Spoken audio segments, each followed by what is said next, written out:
Sheri tunafika sasa. Numvaga ntashaka ko tutandukana niba tukaganiraho n'ukuri. Atengene siku. Turagenda? Oya madam ntabwo turimo kugendana shaka. Bongo mama ndio tuko tunaenda. Karibu ingia fungua. Shaka Sheri urabona ibintu nkoreye koko.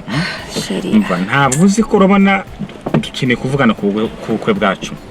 Umva ikindi rwose tugatanga invitation do n'igihe cyatujyanye. Mimi naiyo mon amour lakini wewe kama ifo mnatumika Dieu nous ni kuna vitu mingi sana vya kuzona jua tu tena. Si ndio Sheri? Ko buri gihe ushaka kundutisha akazi ariko Sheri kuki undutisha akazi? Ai sei pai ko ile Sheri wangu. Rero Sheri mbanze nkubwira ikintu.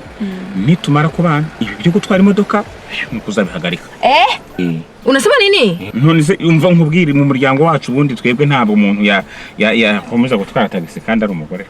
Kwanza tufanye hivi, wewe ndio ungepasha changer. Sasa tunaoana yote binamalizika. Unakia kwetu bugo. Ngo ibintu ndimo kuvuga uri kubwira nk'umuntu uzakubera umugabo cyangwa uri kwivugira uko ubonye. Papa.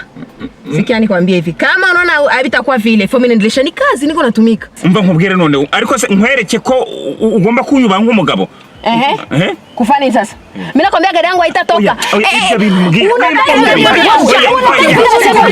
Kama wewe ndio shefu, unaenda toka mgari wangu sasa hivi na mimi nakwambia nimeshia pale.